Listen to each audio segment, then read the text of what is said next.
আমার এলাকায় নতুন বউ এসছে।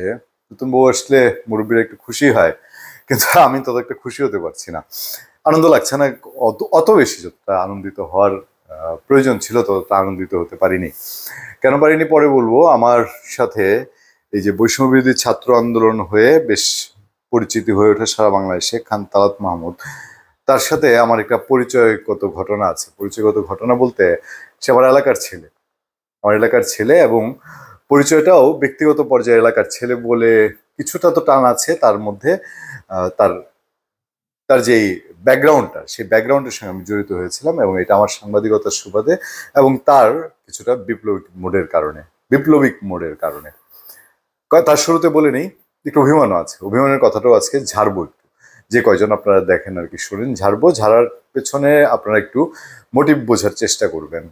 হ্যাঁ, আমি বৈষম্য বিরোধী ছাত্র আন্দোলনের পরে যারা সমন্বয়ক, 5 তারিখের পরে আমি তাদের সাথে পাচ্ছে নাই, এবং তার সাথে আমার ব্যক্তিগত কোনো ঝামেলাও নেই। যদি রং করে রং বলি, যদি ভালো করে ভালো বলি। ভালোর জায়গায় অ্যাপ্রিসিয়েট করেছি, করি নাই তাও না। খান তালাত মাহমুদ যেদিন বিয়ে করলেন তার 2 দিন আগে আমি আমার বাড়ির ওদিক দিয়ে যাচ্ছিলাম, যে পথে তারও বাড়ি। আমি চলে এসেছি সেখান থেকে ঢাকায়। তো ঢাকায় আসার 2 দিন আগেই তার বাড়ির সামনে দিয়ে যখন যাচ্ছি, তখন তার কয়েকজন আমাকে দেখালো। আমি অটোতে যাচ্ছিলাম, যে এটা তালাত মাহমুদের বাবা। কি প্রসঙ্গে যেন ওই গ্রাম দেখে, জয়পুর গ্রাম, আমার যেটা পিতৃভূমি, তার খুব কাছাকাছি। তো আমি ভাবলাম যে একবার একটা ইন্টারভিউ করি ভদ্রলোকের। তো 2-1 জন আবার একটু নিরুৎসাহিত করলো। তো আমি আর ইন্টারভিউটা করলাম না। তার 2 দিন পরে চট করে শুনলাম বিয়ে হয়েছে। তার বিয়ের দিন রাতেই আমি আবার ওই দিক পথে গিয়েছিলাম। তো যাওয়ার পরে কয়েকজনের রিয়েকশন শুনলাম। রিয়েকশনগুলো খুব একটা ভালো লাগেনি। তার বাড়ির আশেপাশে কয়েকজন মানুষের রিয়েকশন ভালো লাগেনি। তো ছাত্ররা বিয়ে করছেন। আচ্ছা, বিয়ের খবরটা আগে আপনাদেরকে একটু, আপনারা বিয়ের খবর পেয়েছেন, তাও আপনাদেরকে একটু রিকল করা আর কি, একটু মনে করিয়ে দেওয়া। বৈষম্যবিরোধী ছাত্র আন্দোলনের সাবেক কেন্দ্রীয় সহ সমন্বয়ক ও গণতান্ত্রিক ছাত্র সংসদের কেন্দ্রীয় যুগ্ম আহ্বায়ক খান তালাত মাহমুদ বিয়ে করেছেন। জাতীয় ব্যক্তিত্ব হয়েছেন বলা যায়। আমার এলাকার ছেলে, আমাদের গৌরবের বিষয় হওয়ার কথা। জাতীয় ব্যক্তিত্ব হয়েছেন খান তালাত মাহমুদ। সোমবার খান তালাত মাহমুদ নিজেই নিজের বিষয়টি নিশ্চিত করে ফেসবুক পোস্ট দিয়েছেন।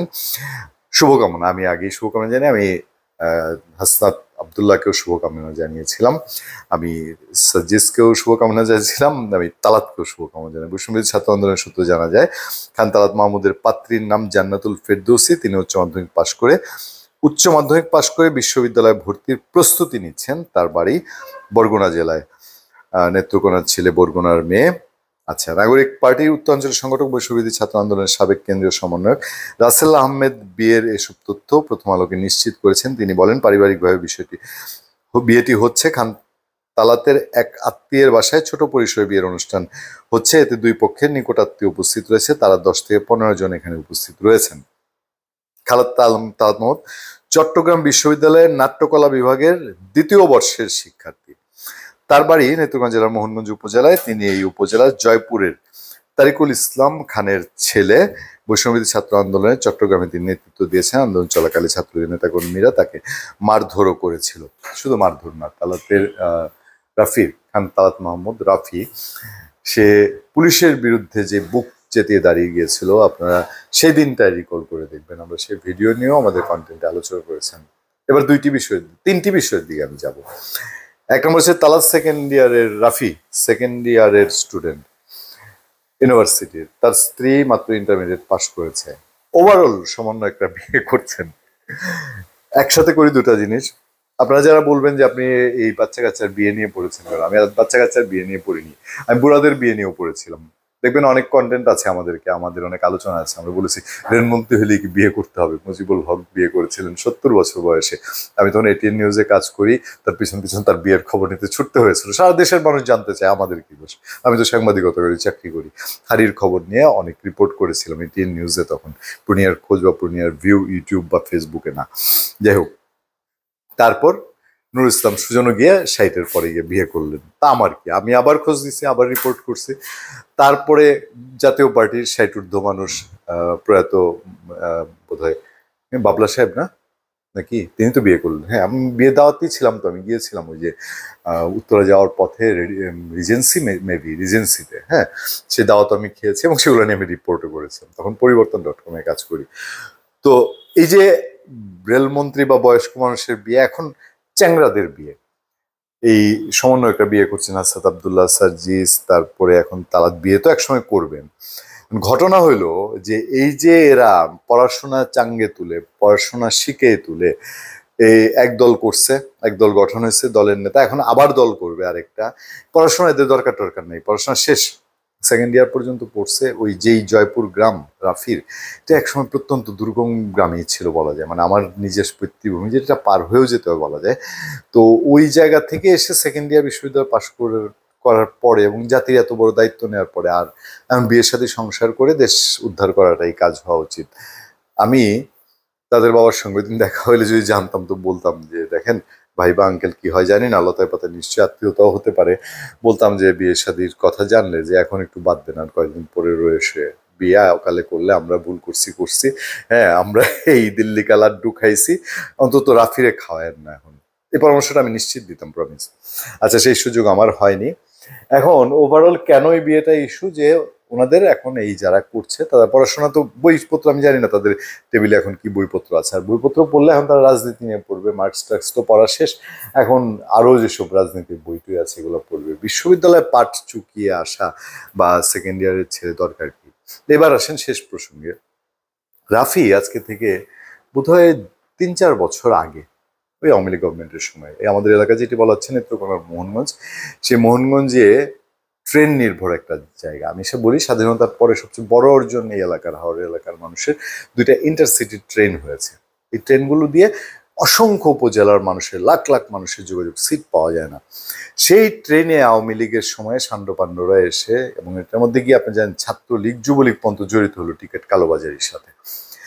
এর বিরুদ্ধে রাফি একটা এককভাবে একটা আন্দোলন করেছিল। আমি ফেসবুকে যখন দেখলাম, দেখে আমি এই ছেলেটাকে খুঁজে বের করলাম, এবং আমাদের পূর্ণিয়ার খোঁজ ইউটিউবে এখন পাবেন। পূর্ণিয়ার খোঁজ ফেসবুকটা তো উধাও হয়ে গেছে, সেটা শনির আসর পড়েছিল। হ্যাঁ, তো ওই পূর্ণিয়ার খোঁজ ইউটিউবে আছে। রাফিকে আমি একাধিকবার তার ইন্টারভিউ লাইভে আনা বা তার সঙ্গে ভার্চুয়ালি কানেক্ট হওয়া, তারপর তার উপর যখন টর্চার হয়েছে স্টেশনে এই ছেলেটাকে, জানেন, আপোষের জন্য ডেকে, তখন তার সম্পর্কে আমার একটা পজিটিভ ধারণা তৈরি হলো। এবং রাফি আমাকে অনেকবার নক দিত, অনেকবার কল করতো, আমিও তাকে কল করে উৎসাহিত করতাম। এবং রেলের জন্য যে ছেলেটি আন্দোলন করেছিল ঢাকা ইউনিভার্সিটির, সেই ছেলেটিকে আমি রাফি সম্পর্কে উদ্বুদ্ধ করতাম, রাফিকে তার কথা বলতাম, বলে মহিউদ্দিন রনি, সেই মহিউদ্দিন রনির সাথেও আমি অ্যাটাচ থাকতাম, কারণ ওই রেলের সাথে আমার একটা ইমোশন জড়িত আছে। রেলের এই দুর্নীতি, অনিয়ম, কালোবাজারি, এগুলার বিরুদ্ধে রাফি, মহিউদ্দিন রনি যখন লড়ছে, তখন আমার সাংবাদিকতার জায়গা থেকে তাদের পাশে দাঁড়ানো আমার জন্য একটা একটা দায়িত্বের পর্যায়ে পড়ে গেছে। তো কমিউনিকেশন ছিল। এবার হঠাৎ করে তারপরে যখন সে জুলাই আন্দোলনে ব্যস্ত, সেই বিপ্লবী ভিডিওটা দেখলাম, তখন আমি কন্ট্যাক্ট করার সে চেষ্টা করিনি। ও বাবা, এখন সমন্বয়ের তো অনেক বড় ব্যাপার বাংলাদেশে। পাত্রীর যোগ্যতা, মানে পাত্রীপক্ষ পাত্রর যোগ্যতা শুনে সে সমন্বয়ক, আর কিছু লাগে না বোধ হয়। এখন ওই সমন্বয়ক মানুষদের ফোনে এখন পাওয়া যায় না। এদিক থেকে জামাত ইসলাম ভালো জানেন, ওনাদের নেতাদের সবচেয়ে বড় যে আমাদের আমিরকেও আপনার সঙ্গে যদি ফোনে কন্ট্যাক্টটা থেকে থাকে, ফোন করে না পাইলে তারা অন্তত ফোন ব্যাক করে। কিন্তু আওয়ামী লীগ বিএনপি নিয়ে তারা ক্ষমতায় গেলে দেখবেন যে ওরে বাপরে, মাটিতে তো পা পড়ে না। সমন্বয়কদের মন অবস্থা হয়েছে, আমি এটা বিশ্বাস করতে চাই না। আপনি নিশ্চয়ই অনেক বিজি, বিপ্লব আন্দোলন সারা দেশ নিয়ে ভাবছে। ইদানিং তার সঙ্গে আর ওই বিপ্লবের পরে 5 আগস্টের পরে সবই তো চেঞ্জ। রাফিও কিছুটা চেঞ্জ দেখেছি, কমিউনিকেশন হয় না। হ্যাঁ, কমিউনিকেশন হয় না, তবে আমরা বড় ভাই হিসেবে, এলাকার মুরব্বী হিসেবে আমরা তার তো শুভকামনা করি, খোঁজ খবর রাখি। নতুন জীবনে পাড়া দিয়েছে, ইন্টারেস্টিংলি দল বেঁধে নতুন জীবনে তারা পাড়া দিচ্ছে, সংসার টংসার করে। একসময় আমাদের সাংবাদিকতায় রুটিন ওয়ার্ক ছিল, ছাত্রদল ছাত্রলীগ কেন বিয়ে করে, বিয়ে করলে এটা একরকম অযোগ্য, একটা আমাদের পাবলিক কনসেপশন ছিল। তো এখন এরা বোধহয় নতুন এই সমন্বয়করা সেটা মানে ধামাচাপা দিয়ে দিচ্ছে, না বিয়ের সাথে সংসার করেও দেশ জাতিকে উদ্ধার করা যায় নাকি। আবারও শুভকামনা নতুন জামাইদের জন্য এবং নতুন বউদের জন্য, সমন্বয়কদের। সমন্বয়ক এখন যারা বিয়ে করেছেন এবং আগামীতে যারা অল্প সময়ে করবেন, তাদের সবাইকে শুভকামনা জানিয়ে ভালো থাকবেন, সুস্থ থাকবেন, সত্য, করুণা এবং সহনশীলতার সাথে আপনাদের সাথে আমি আতিক রহমান, পূর্ণিয়া।